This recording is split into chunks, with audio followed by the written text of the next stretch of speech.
does the intro? Is it the intro? Are we on yet? The music's fading down. And here we are. Welcome. Hey, Romain. Hey, what's up? First online episode. Yeah, that was a hassle ever. to set up and to find out, but I think we're good, Yeah. right? We're already like 1 hour behind, so good setup time. Yeah. Thanks, Phil.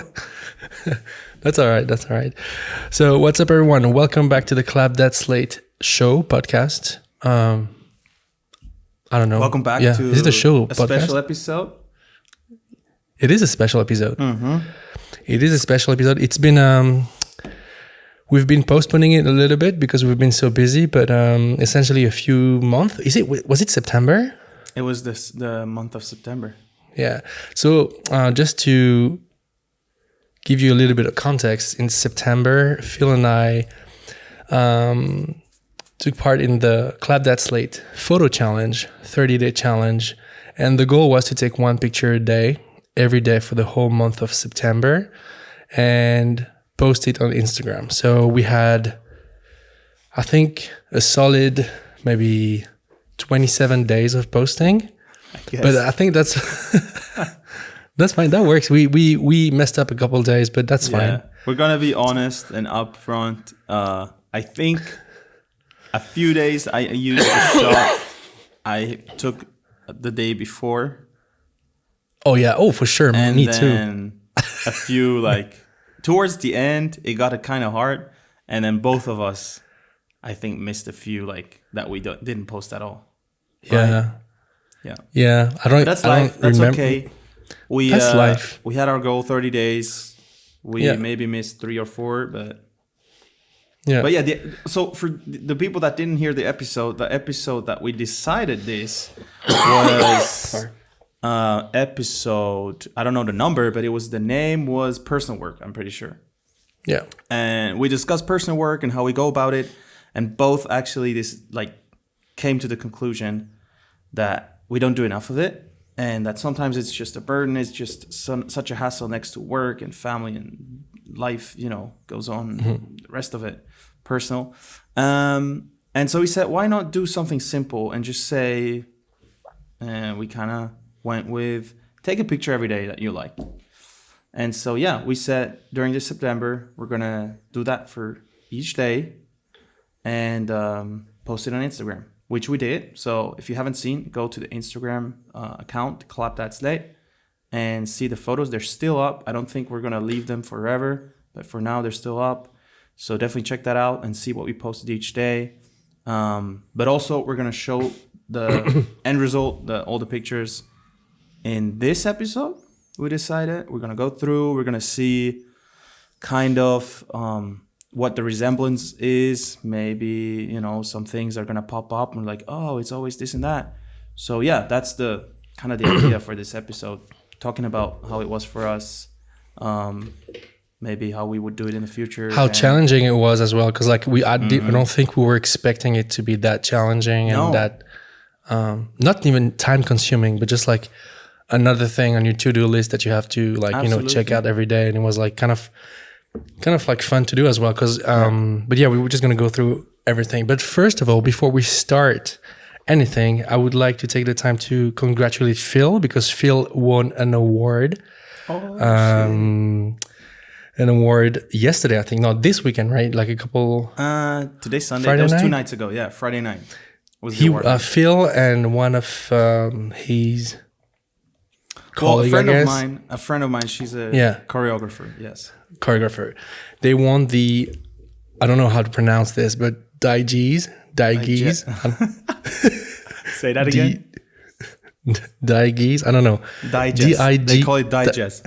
Digest. Mm-hmm. Multimedia award for a short movie they made called Sixth 2. And if I'm not mistaken, essentially like one big one-take shot that you DP'd, if I'm not mistaken. Yeah. And your friend you're prepared, man. You did your homework, huh? Of course. Beautiful black and white. I love that. Really smooth. And I would highly suggest for you to go check this out. Go on Phil's Instagram page; it's probably everywhere on there. And yeah, even better, go to my website, which you will find on my Instagram page, and then watch it on a bigger screen and with headphones. It's sick. Even better. It's really nice. So but congratulations, Phil. Yeah, of course. And also, I wanted to show Phil's swag during that event, which was really nice. Rocking a red turtleneck. I don't even see this right now, but this one. Oh shit! Yeah, the red turtleneck, rocking like a hip hop pose in what appears to be a bathroom, but I don't know. I'm just gonna leave that right there. I'm fine with bathroom. So yeah, shout out to Phil. Go check out Phil's website and check that video out. Sick. Thank you. We'll talk about it in another episode, I think. But it was really impressive, like the way you did that one shot, and it didn't take that many takes, did it? No, I don't remember. But it was quite a few. We did a day of rehearsal, the whole thing, and figuring out the angles and shots and when I have to be where. But on the day, we'll talk about it in the other episode, like you said. For sure. Yeah. So let's talk about the challenge, Phil. Maybe before we start looking at the pictures and like talking a little bit about them, like could you please like maybe tell the people like how did you like it? Well, for me, I think originally the idea kind of came from my side, if I remember correctly, because I had this in mind for a while. Why not just try something like this? And it came up when we spoke in that episode. And for me, I thought that would be like the simplest thing to do. Like just, bring a camera, even phone, doesn't matter what it is. All that it has to be a picture that you like at the end of the day. That you, for some reason, can be the lighting, can be the angle, can be the subject, anything. You just have to like it for some reason. And I thought that must be fairly simple. I mean, just one picture per day. I mean, and then, we started. And at first I was excited. I brought my Fuji every day. And you didn't start with the Fuji. That's like That's true. The Fuji storytelling. Yeah, Fuji came later. I bought the Fuji while that challenge was going on. Yeah, that's right. Yeah. But anyway, it was fairly simple because at first, funnily enough, I was on vacation when it started. So which is kind of cheating. Which is super cool. It's cheating for the challenge. Cheating. Oh, cheating! No. Oh, come on. No, it was fun. That was good. I saw the first picture you posted, and I was like, "Oh, you son of!" I was like, "Dude, he's like on vacation in Portugal," and I was like, "Oh, that's how you found out about the vacation." Yeah. Oh shit! Yeah, that's dope. It's like a small little middle finger. And that was super easy. I had a lot of time to myself, and I actually enjoyed like having to walk around and explore anyway, and so it went hand in hand. And then it went kind of hard with the, going back to everyday life, and then some days I wasn't even out. I was like, I had to go out just to be able to get a picture. Mm-hmm. So that's when it started to get kind of hard. How was it for you, especially the beginning?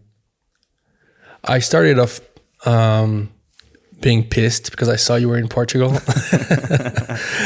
No, but to me, I think it was a nice experience. Like as you said, like it's also always been in my mind. Like, should I try to do like a 30-day challenge, like doing photos or like reels or stories, and just like trying to build up some sort of like consistency in like what you're doing. Mm-hmm. And I think it was really interesting, and like definitely the first few days were kind of like the harder for me because I don't know, like I started off trying to like make the best pictures possible and like really trying to find like the one shot I really liked. And as you said, like I was in Switzerland, it was rainy sometimes, and it was hard to like just get out because like sometimes I was just working on my computer the whole day. And I had to go out and just like take a couple of pictures. But The first few days were hard, and at some point I was like, if I want to keep on doing this and be somewhat consistent, I kind of have to have like a different style of photography, I think. And this is, I think, the huge thing I'm going to take out of this 30-day challenge is that I don't consider myself being a photographer, but I have like a certain ways of taking pictures. And I was like, I think for this challenge to be successful on my end, I have to start taking more like candid pictures, as in like almost a genre that I really like, street photography kind of pictures. And this is when I realized this, and like embracing, the imperfections and stuff like this. Like things started to get like, I think, a little more fun, because I didn't have that burden on me, like trying to get to a certain kind of like, perfection, or like symmetry and stuff, and be more in the moment and trying to have, a more candid approach, like more street photography approach. And I think that's what I really liked. Yeah, I'm curious to know, what would you say like is the main difference? you keep saying taking more of a street photography approach. What do you mean by that? I think like, being more like that much different. Sorry. Oh yeah, what's different is that I don't know if it's kind of weird, but like he's being more focused on like what's going on, like what's within the frame, as opposed to trying to create the perfect frame. I don't know if that makes sense. It's just being an outsider of like a scene that's going on, and like trying to capture this as nicely as possible, I guess. Yeah. But not trying to create the perfect shot every time. Because, for instance, if you take something completely different in like landscape photography, for instance, you want like, you take hours to just like shoot that mountain. It's like a certain way with like the sun setting and like stuff like this. Right. Whereas with like street photography, you only have 1 second sometimes to like, take the shot. I see that. And this is like the mindset I had like after a few days, but I don't even know if like you can see it in the photos I took. It's just like, I think my creative process, I think changed that way, and I really liked it. Right. And I don't know, like I don't necessarily want to talk about gear, but you talked about the Fuji that you got like while you were doing the challenge, and I think the Fuji, like the X100V, this one. Of course, you have it ready. We talk about it all the time on That Slate, but I think this camera allows you to be more in that street photography, like more candid mood, just because it's so small. You have it on you all the time, and also working with the looks and like the presets. I think you immediately have this, if you shoot black and white, like underexposing, you have that feeling. You see the end picture almost immediately, as if you shoot with like a different camera and you shoot raw. Like I don't know, the feeling is not the same. Right. Like with the Fuji doing this challenge, I was shooting stuff, looking back at the back screen, and I was like, oh shit, that looks good immediately. Right. I didn't have to think about, post-processing it and stuff like this. And yeah, just to just continue talking just about gear, and then we'll talk about the pictures. Did you see a shift in like how you were taking pictures with what I assume was the Sony A7 III to start with, and then switching to the Fuji? Because like I've seen on your Instagram, like the style of picture, and like I think the overall mood has changed a little bit as well with the camera. That's funny that you say. I have to think about that quickly. Well, for sure, at first I had the Sony Alpha with me on vacation because I didn't have the Fuji yet. And for vacation, I usually brought it. I brought a 50mm prime lens, so I had nothing else, which was already kind of minimalistic. Yeah. And that was fine, but still, the camera is big. I had to really want to bring it. It wasn't just throwing it in a backpack. It's a kind of a bigger hassle already. And then since usually we shoot, I shot raw and knew I had my iPad with me on vacation and then just threw it in there, did a quick edit and out. I didn't really, because I knew it was gonna land on Lightroom essentially on my iPad, and I was gonna be able to reframe, rotate, and do some edit, touch the brightness up, contrast, and everything. So I didn't think of it that much, to do it perfectly in camera. I just took a lot more snaps actually, because I didn't really frame perfectly and everything. I just took a bunch and knew, there's gonna be something later when I decide. And that definitely changed when I switched to the Fuji, because I got the Fuji mainly because of the film recipes and the internal simulation. And I haven't even shot raw on it yet, I don't think. That's crazy to think, huh? I just love to have that straight out. I never actually took out the SD card so far yet. I just sent them straight to the iPhone app, and I have them in my iPhone. So that changed. I knew I need to frame and expose and everything right here. Otherwise, it's just gonna look like that, kind of, like an analog picture. And so that definitely changed, and I just kind of fell in love with the whole analog vibes before already, because I started shooting analog 2 years ago, and more as I got better, I started to like it. And so this transition to that look, whatever you saw, which I know is happening, has been started earlier, but now it just took another jump since I just can produce it easier every day and without a hassle. So I see what you mean.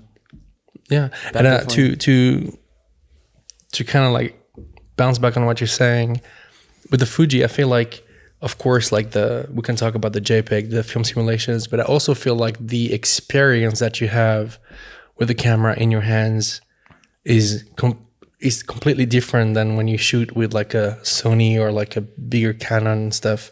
Well, it sounds funny. Sorry. Go ahead. It sounds funny, but for me, already a change was the Sony was my professional camera that I use for shoots.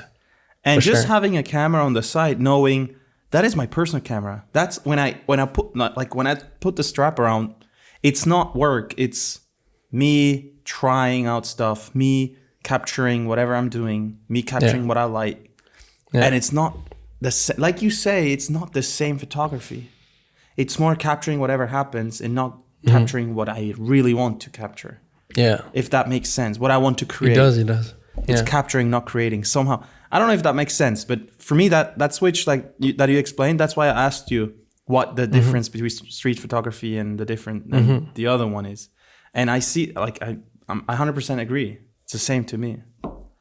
And I never would have thought that would happen. Me neither. For me, it's a camera. They both shoot raw. You could create the exact same images with both, but somehow that experience just adds to it and makes a difference. Whatever. Yeah. And that's insane to think, because it's essentially two different cameras. You can, as you said, take the exact same picture probably with both cameras. But I don't know. It's just a different camera. I've never actually experienced something like this with any digital camera before this. That's insane. I don't think it happened to me with any how do you say that? With any gear. Yeah. Product. How do you say product? Item. Whatever. You know what I mean? Yeah. I don't think my art has ever changed that much just because of one particular thing. Yeah. That's crazy. Yeah. That's interesting. Yeah. Maybe when you get on the next 35, you'll change your art. I will change. My life will change. The place I live will change. Your bank account will change. Everything will change. Yes. My house will be sold. I don't even have a house, but anyway, it sounds good. So what do you say we go through a few of the pictures Why not? we took? So on the screen record, are you gonna have your? So you should be seeing this right now. Oh yeah. Perfect. Whoa, that's nice. So professional, the streaming services. So I'm just gonna like go through, or how do you want to go about it? Because guys, just for everyone listening, that we just plan to go through it. We don't really know what we're gonna show We yet. just threw all the pictures on like a Milan board. Exactly, and we just thought, hey, it would be fun to just show everyone kind of the results and maybe go through it and maybe see, some resemblance. Yeah. In the type of photography. So these are mixed. They're from both of us. Yeah. We just thought it would be interesting to see what we captured.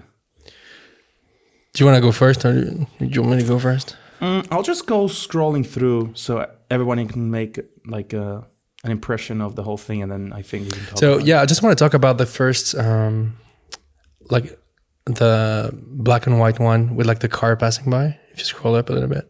The what? The black and white one with the car passing by. The car slow passing shutter. by. This one. Yeah. So this is taken from my balcony. Like one of those days, like when Phil was texting me, like, "Yo, you got a picture for today?" Yeah. Like 10 p.m. Like, yeah, sure. Like, bro, where's your picture? Yeah, give me like 5 minutes. I'll be right back. No, but it's funny because like when I looked back at like all the pictures I took during that month, I realized that I had like phases. And especially in terms of like film simulations that I was using. For the people who don't know what film recipes are, is basically in the Fuji cameras you can like install presets for your JPEGs, and they look really good, and there are plenty of them out there. I don't want to go too in depth about it, but like you can have like up to like I think 7 film simulations in your camera at all times, so you can basically switch film stock sort of. Within like seconds on your camera. And I realized that I had like phases. Like I would start shooting like Portra 400 a lot, and then I would go to black and white for a few days, and like go to nostalgia for like another few days. So it was nice to see like I don't know if it's my taste or whatever. Your mood maybe as well. Yeah, evolving throughout the days. But that one especially, I think I kind of like, because for some reason I started to like underexpose a lot of the pictures, especially in black and white, because I love the really blacks, I guess. Yeah, a lot more. And I also grain coming in as well. Yeah, a lot of grain, and I also really like the built-in ND filter of the X100V, so it allows you to like even in bright conditions like have a slow shutter speed, sort of. So you can create like headlight trays like this and stuff. And I don't know, this picture, it doesn't look that great to be honest, but I just really like the overall mood of it. I was really surprised seeing this, because it was like, I think it was, how do you say, like one of the only pictures that kind of wasn't that dark. Kind of, I don't want to say artsy, but with an effect in it, Yeah. It's definitely like a mood and effect. And I definitely thought it stood out. And also when I showed my girlfriend, Luana also said, "Oh shit, I like that. It's different." She didn't know what she liked, but she knew it's special. It's not. I think it goes to like, it kind of explains like, and I have a couple other pictures when I'm like kind of showcase what I meant by like street photography. It's more like this picture is definitely crooked. It's the underexposed. If you look at like the histogram of this picture, like it's probably like crushed on the left, stuff like this. And there's nothing perfect about it. It's just like the overall like mood and feeling that you get looking at it is like nice. And 100%. I think that was towards the end as well, right? That was towards the end. Rather. Yeah. I really like this one as well. That was towards the end as well. Yeah, that was in my black and white phase. One of yours that I really like is the one all the way at the top, the one with the cars. That one? Yeah, I think you shot it in Berlin, right? Yeah, I was actually on 2 vacations during it. I was first in Portugal and then in Berlin. Yeah. Yeah. So I really love that one because I don't know, it has a really analog vibe, you know. Yeah. And vintage car in Berlin, backlit, you know, I don't know, the colors are nice. Yeah, I kind of like that it has no specific angle. It's not even trying to have a special angle. It's just really, like you say, street photography. I stood next to it, had it at eye height, and just took the photo. Yeah. I was like, I'm not even trying anything here. And still, yeah, I like it.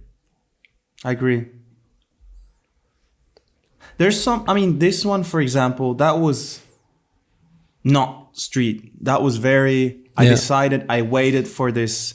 It's a stand-up paddler. I don't know if you can see. And I waited for this guy to really like be in the right position where I wanted him.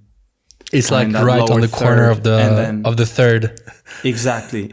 Yeah. And then I took the snap exactly that time. And I kind of moved. I got these branches in the frame, kind of on the left. And so that was really like, and I think you can tell, I don't know, it doesn't look like street. It looks very particularly put. Like everything. It's a beautiful picture, by the way. I love the sun direction. I love I do too. The composition is really nice. It was a beautiful. You have morning. layers. The sun was going up. Yeah, I love layers. That. You have the foreground, the branches, the lake. This is right in front of my apartment. Like a few hundred meters down the road, down the That's river. Nice.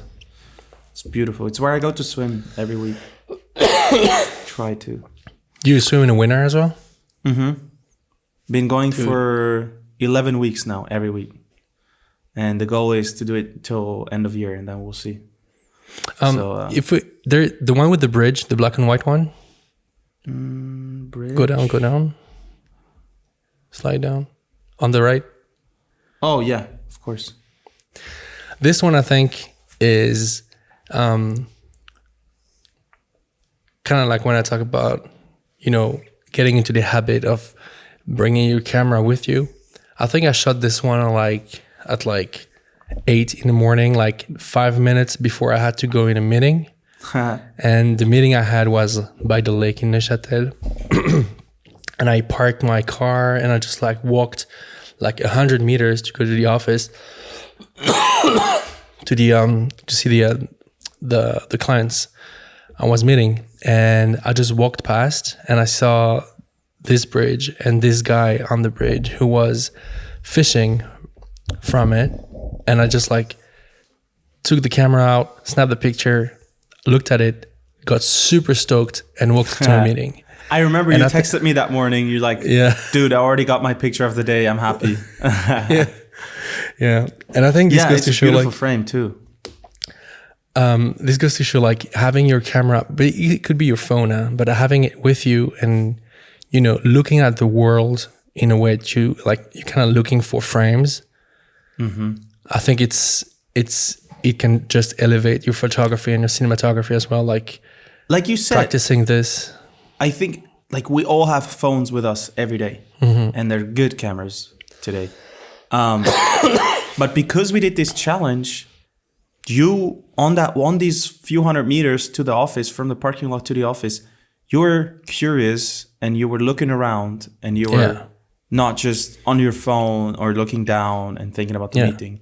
You were taking that time hey, maybe I'll see something that I like. Yeah. And that it was more like I hope I get a picture so Phil doesn't get mad at me because I didn't send him by 10 p.m. I hope Phil doesn't call me at 10 p.m. He's fucking angry.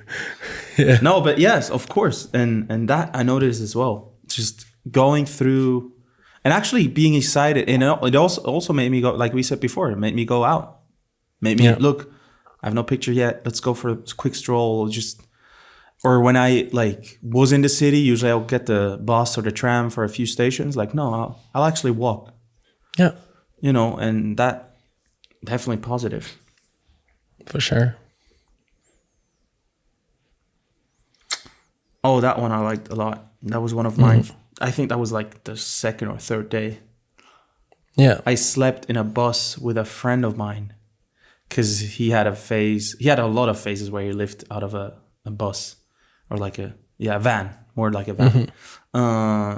But that here he changed his apartment and he didn't have a new one yet, so he slept in his van for 2 weeks, and I joined him for a night because we were having a meeting, and he lives in Zurich, and then we had dinner, and I actually said, look, you know what, I'll just sleep here and go in the morning. And that was the morning view out of the van when the sun came up, and I love that. Is it like through the blinds? Yeah, exactly. Through the blinds, through the window. Yeah, I love that. That's really nice. That was beautiful. I love the colors on this one. Mm-hmm. I think, like, you look at the feet pic. That one? Yeah. I actually have 2 feet pic. 1, 2. They're both Yeah, mine. we go with the black and white. I think this is the first one you posted, or like you submitted, or like you posted, and I was like, ooh, Phil has changed his mindset. I think that was the first one. I was like, okay, Phil is has kind of changed his mindset, and like now is gonna get like interesting, you know. Funny. That's I don't know why. I just feel like this is the kind of pictures, you know, you don't like. It's just like a moment that's been taken, you know, like, and that's it. I don't know who that is. I don't know the story behind it, but yeah. I don't know. It's just. But that's the thing. It tells a story, especially for me. A story. Like I'm looking back and I know exactly what day it was and what I did and where I was. Mm-hmm. So this is my grandma in her elderly home. And I remember where we were with who I was, and I think that's beautiful. And it shows. I think even if I don't know the story behind it, it just shows that it's not like a nice sunset on the lake. You know, it's right. It's something really powerful behind it. Which is kind of meaningless, you know. Yeah, exactly. Yeah, it's candid. Yeah, it's candid. And this is the first picture you posted, and I was like, ooh, mindset change. So just a quick backstory. My grandma, she just lost her husband a while back, and at this in a short time frame, she also broke her leg, which made her go into a wheelchair. And I actually just noticed this now. It kind of shows in the picture because you can see the wheel, one wheel of the chair. And just as an example, it tells this story and it makes me think, you know. You know what I mean? Exactly. I know what you mean. I love that. And even if some people might not understand, some people might have, okay, there's a wheel, that might be a wheelchair or whatever. I love that. Yeah. It's a beautiful picture, by the way. I really like it.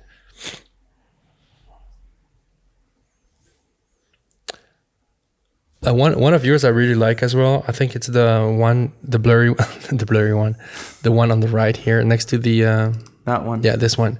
Yeah, I think it's when you started to experience a little bit with like slow shutter speed.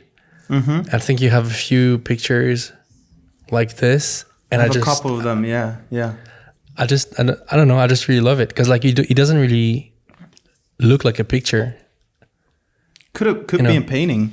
It could be a painting, and right. and that's really nice. You know, it looks like in my mind it's like, you know, like you have the sand and you have water, like a water body somewhere in far away, and then you have the white sky. And I don't know. It just I like the. And they kind of fade into each other, like they blend. Absolutely, yeah. I love that. And it was actually, I think I took it in Portugal from a moving train, like inside the train. Mm-hmm. And I loved it. Also, that's one of yours, which I really liked. Well, first of all, the sun, you know, giving all these shadows, but also the colors and the brightness. Same thing it's here. It's a completely different look, you know. Yeah. It's not dark. It's not a lot of contrast. It's very bright, very colorful, very happy and kind of. The story behind that one, I really like that one for some reason. I actually took like more pictures, like more shots of this that I would have liked, because I really like with the like when we do these kind of challenges, like don't take too many pictures, right? But this one I really wanted it to be like kind of like symmetrical, you know, and like you can see the depth. But funny story, this one I also took before walking in. You can see on the right here, there is a door open, and this is where the meeting took place. So I just walked up the stairs and I saw this and I was like, oh, I have my camera in my pocket. Took like maybe 10 pictures of this and walked in and had the meeting. So it's kind of like the same story behind the bridge. The bridge one we just talked about earlier. And it goes to show, like, if you have your camera on you at all time, this is when you capture cool moments. It's not like when you take it out like once a week and go on a specific mission to like go take pictures, but like when you have it all the time, you have like these moments. Yeah. Right. But yeah, I really like that one. This is Portrait 400, I think. For sure. I really like the one with the window that you took. Yeah. Because this one, I don't know. We talked about the other one that looked like a painting somewhat, but this could be a painting as well to me. Just the way, you know, the sun hits the wall and then hits the floor as well. I don't know. Was that in Portugal? That was in Portugal, yeah. Oh, nice. If you were trying to like, or at least for me, if I was setting up a shot and trying to have a harsh sunlight through the window, that's exactly the angle I would put it at. So for sure, I got so lucky on that one. And I also love how the shadow still, you can still see, because it could be, if there was not enough bounce or that would be the only window, then the rest would be just dark or too dark. Yeah.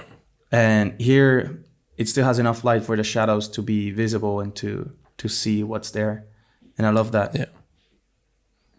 That was a beautiful I really love room. that one. That was a beautiful. What was that? place. Was it a church or something? No, it was like a creative space in Portugal, like a former, I think, paper. How do you say?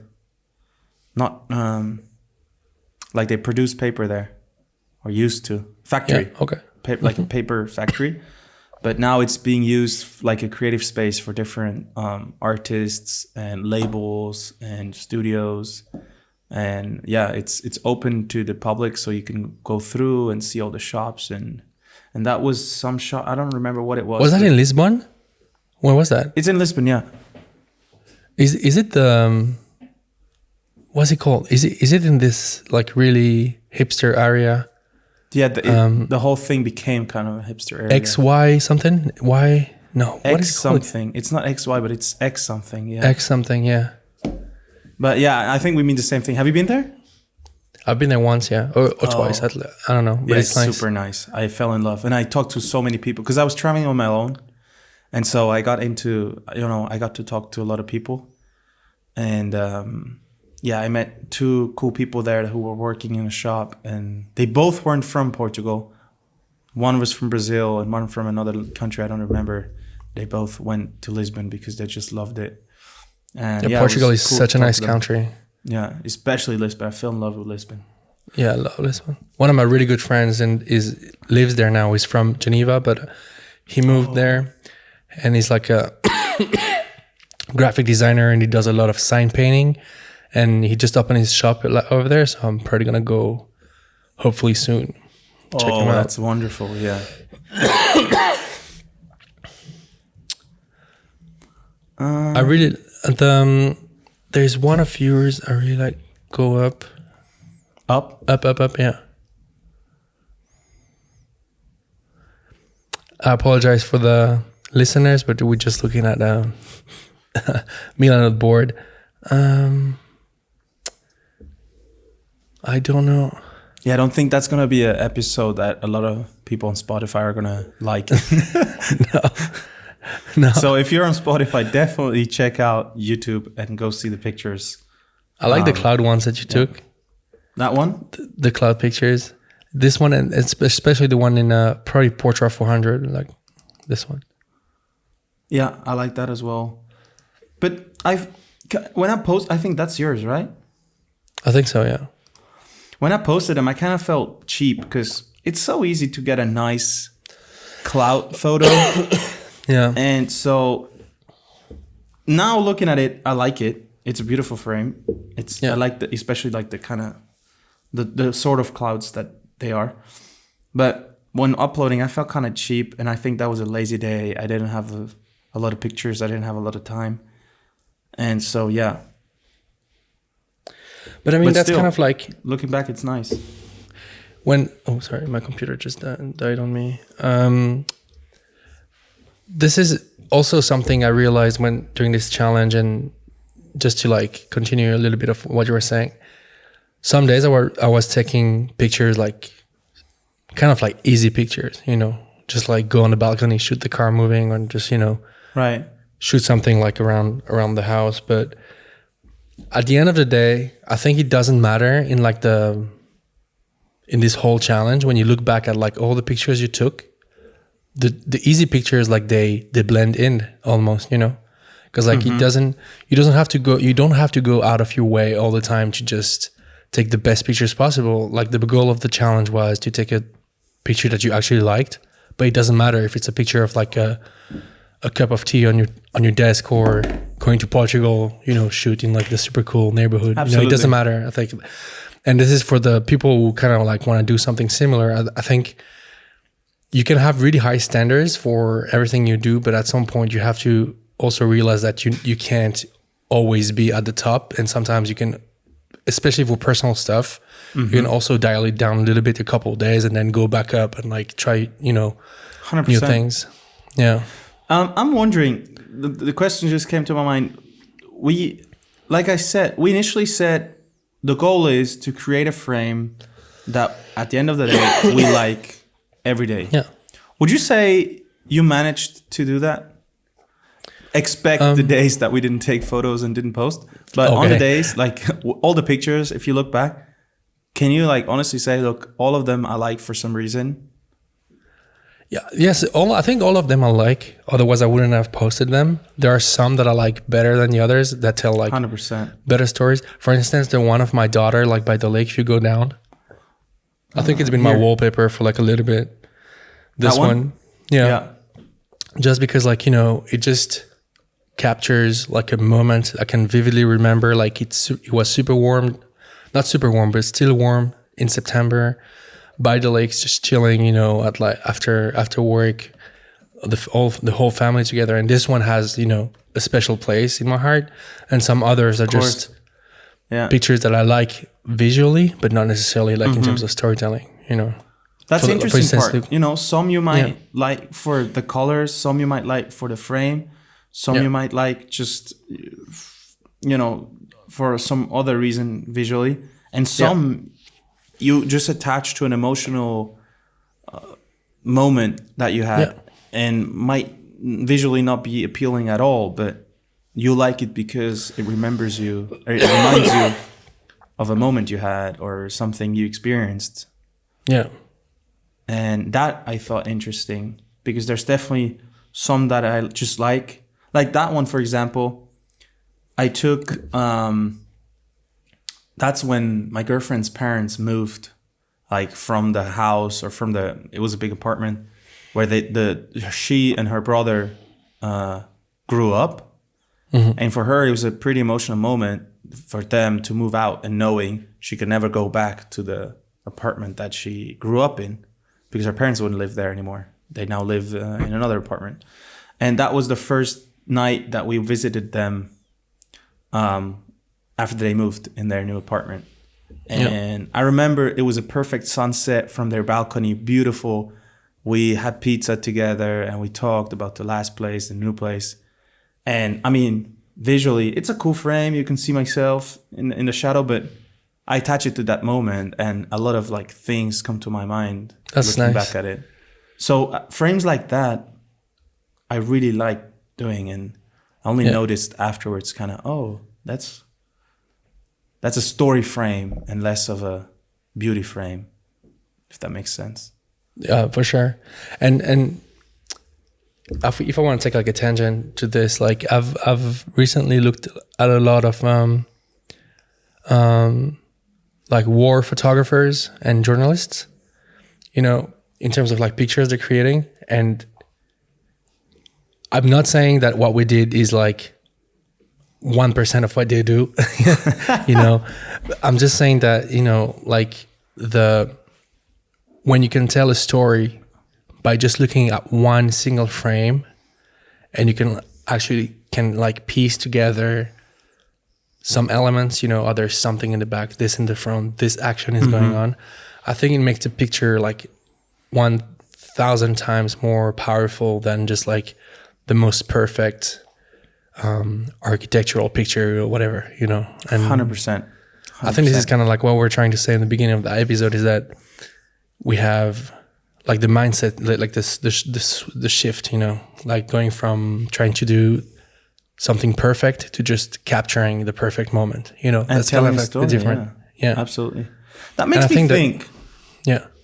A next challenge could be just thinking.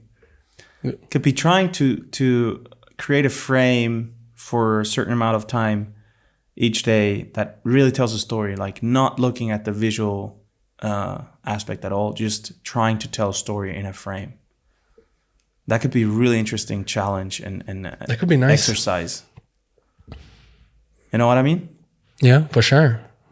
That could be nice to do. Yeah, because we're both very visually. How do you say that? We both, I think, we like visually beautiful frames, and we try to create them a lot in our work. And I think a lot of it's the thing that Roger Deakins always says. Like, I don't know what he actually says, but I'm trying to. I know what he says. What he you have to make a reel out of this. Make a reel out of this. Do you know exactly what I'm trying to say? But you're just fucking with me. Well, let me think. Roger Deakins says something like, pretty cinematography is not good cinematography. Or the other way around. I'm not 100% sure. But essentially what he's trying to say is, just because you're able to create a beautiful frame doesn't mean it's good for the story you're trying to tell, because maybe pretty doesn't fit the story, essentially. Yeah. And I think that's a thing that I need to practice a lot, like telling the story more than trying to create. I think the cinematography and like the framing and everything is there to support the story and not the 100%. Other way around.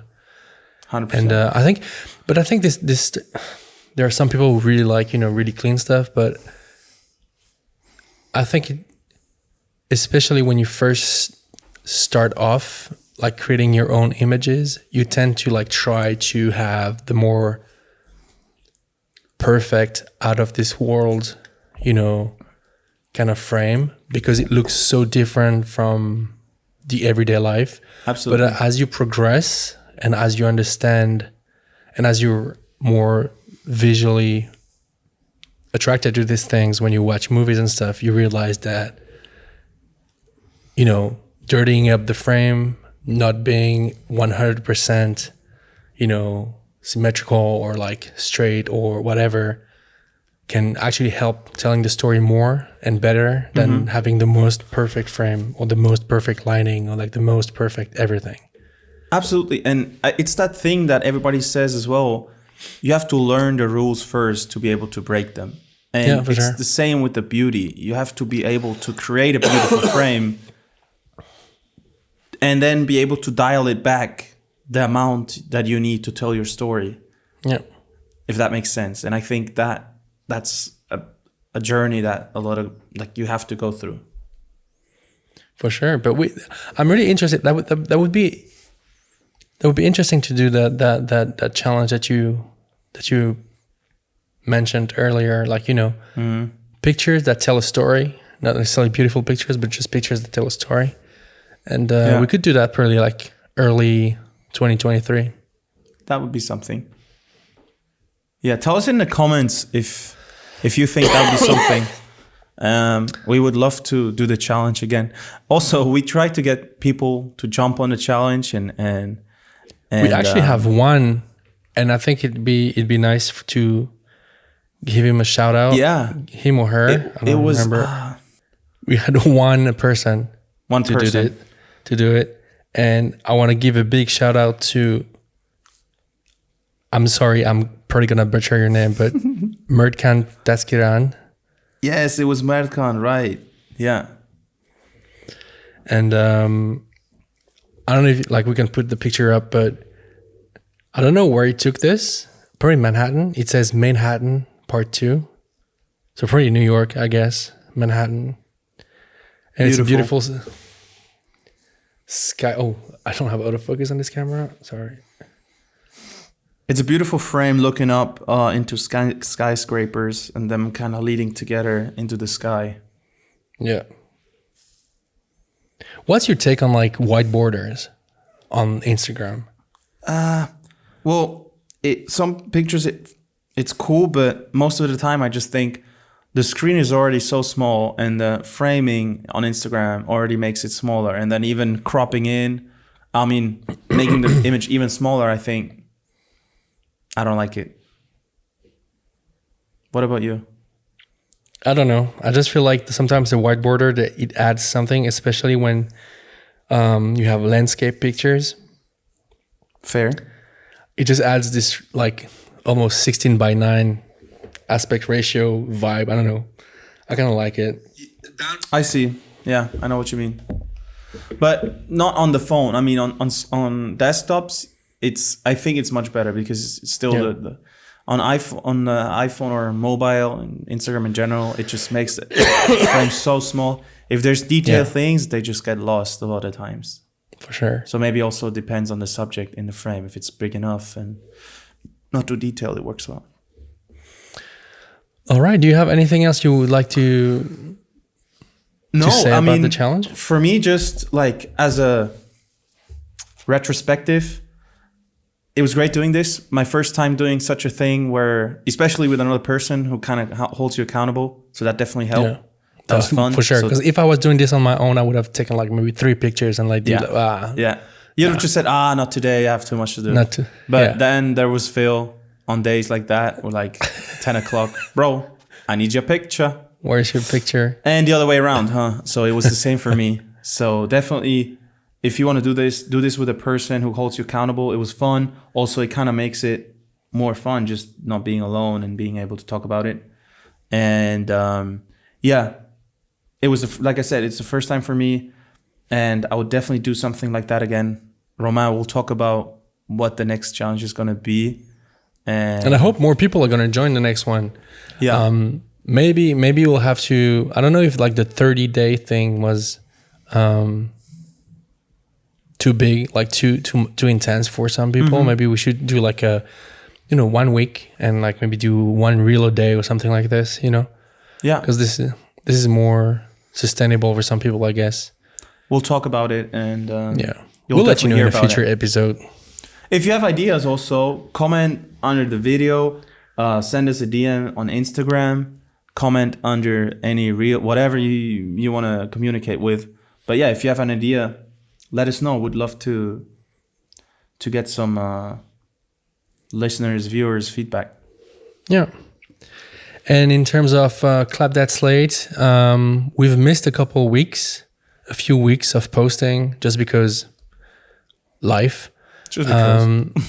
And now we have a recording session scheduled next week, so we'll have like more content coming out soon. Don't worry about it. And we would also like to thank like all the people that send us like DMs and like text messages saying that they actually like the show. It's huge.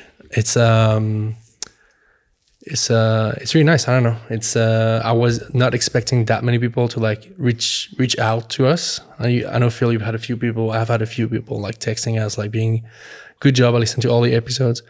Yeah. And initially we thought it would be only like 3 people, our parents, and that's it. But apparently there are more people listening. So thank you to all of you guys. And we have more in store coming up soon. Maybe guests, maybe, I don't know. Maybe stuff. Cool stuff. So Beautiful. Make sure you subscribe.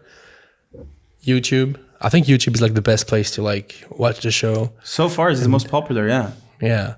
Most views on YouTube. Spotify and like Amazon Prime, whatever. If you use this, good for you. We have it on there as well. Yeah, definitely some people are glad. And that's it. I think we're good for today, no, Phil? I think we're good.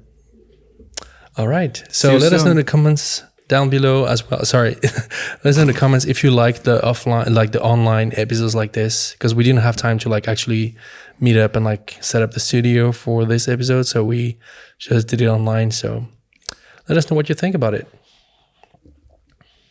And now we can say bye-bye. Goodbye.